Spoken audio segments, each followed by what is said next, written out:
So welcome to another edition of Yorkshire Kris Weekly. I'm up a ladder and I'm going to start cutting down this eucalyptus tree, mainly because I've got two eucalyptus gunii that were planted in the same pot at the same time, and they've sort of merged at the bottom. The bases have sort of fused together. Further up, some of the branches are rubbing, and what this side branch, this less vigorous branch, has done is got in the way of my Eucalyptus regnans, which is the tallest flowering tree in the world, which is just in the corner, and I want to see that fully. So today's the day I'm going to cut down this side eucalyptus. So I'm going to cut it at this high point here, still got several meters above me of whippy growth, and then I'm going to cut it lower down. So I'm up a ladder and I've just got my little cutting saw here, and I'm just going to make a cut underneath.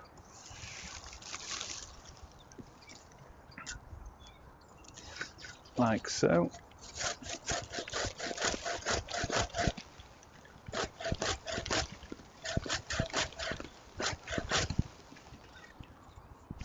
On the near side.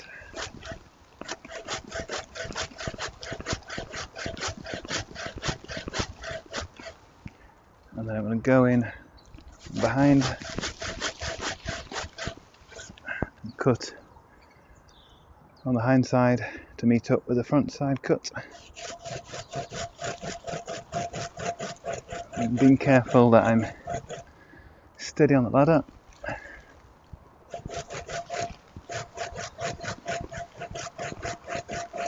And obviously need to make sure that I'm holding underneath the cut, so when it falls I don't fall with it.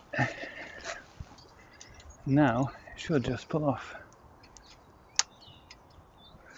I'll cut through it cleanly.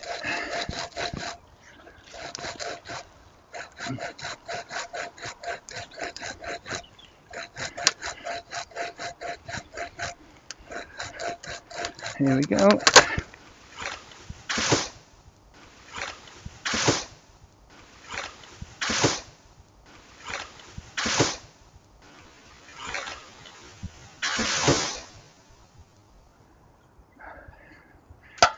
That is a nice clean cut this height.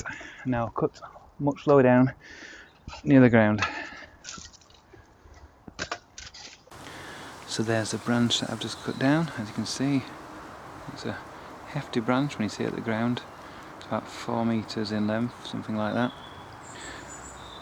And now I've just got to cut these branch down, cut this damaged branch here with my little saw, and then they've actually fused together at the base, so I'm going to get my electric reciprocating saw and cut this off down about here.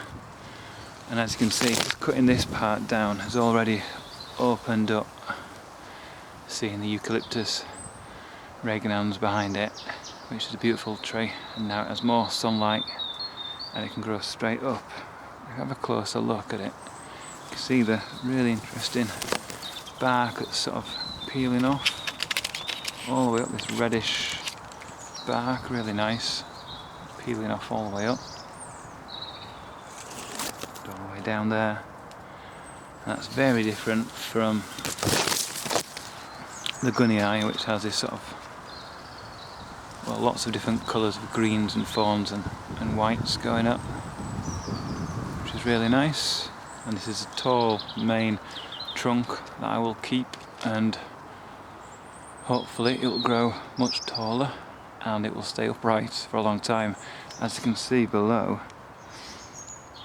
you can see where the wood chips sort of gone to the sides, where the roots, the main roots of the eucalyptus have come out and raised up the weed suppressing membrane out here. This shows how many big, thick, sturdy roots it's putting out and sucking up a lot of moisture. But that's no problem, because this area is going to be covered soon again with more wood chip. So that is the Eucalyptus gunii. And then again, when we looked at the Eucalyptus Dubervillei. Got these beautiful whites and creams. And then as we go further up, it's pure white up there, and these glaucous big leaves, which is my favourite eucalyptus, and it doesn't get too big, it's still big, but it's a small eucalyptus compared to what the gunnii will end up being huge. And then with luck, Eucalyptus regnans, which is tenderish,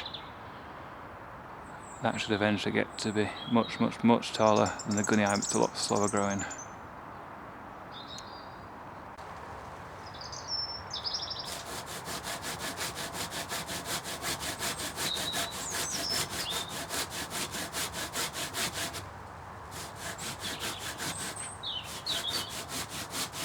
So I've managed to do a nice clean cut across that trunk. Didn't need the electric saw in the end to use that pruning saw, managed to get through okay. And it's amazing really that in just 5 years the tree has put on so much growth. Unfortunately, when this trunk did fall, it has damaged the main trunk a little bit, so there's a bit of bark out the side, which is unfortunate. Obviously you don't want damage to the trunk, especially the bark all the way around, but that will heal fine, I'm sure. And I'm doing this in winter, so I've cut down the branches in winter. It's a good time to do it because growth is really slow or non-existent, and there's less chance of infection in winter. So that's why I've chosen to do it now, and obviously there's no chance of any birds nesting in the trees either. So that is the trunk dealt with, and if we look back one final time, we can see it's really opened up the trees now. So there's a gunnii, and there now we can see the regnans in all its glory by the side of it. And then these branches that are crossing, I might get rid of a couple more branches as they grow taller, but I'm very pleased with that end result.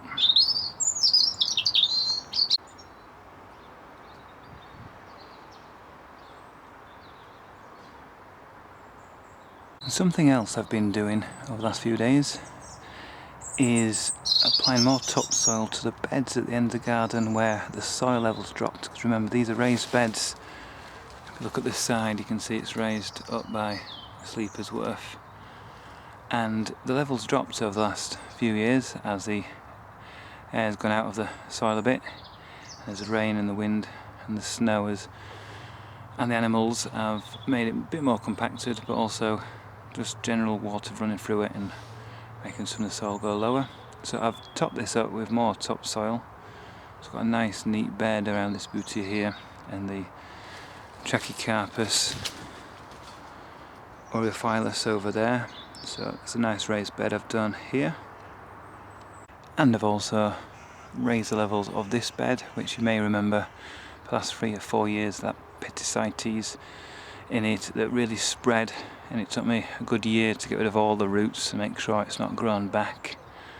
So I've applied more topsoil, and I'll be planting up this area in spring with lots of exciting plants. And I've also filled in the area where the Astelia was, near the Jubea and the Princeps beds.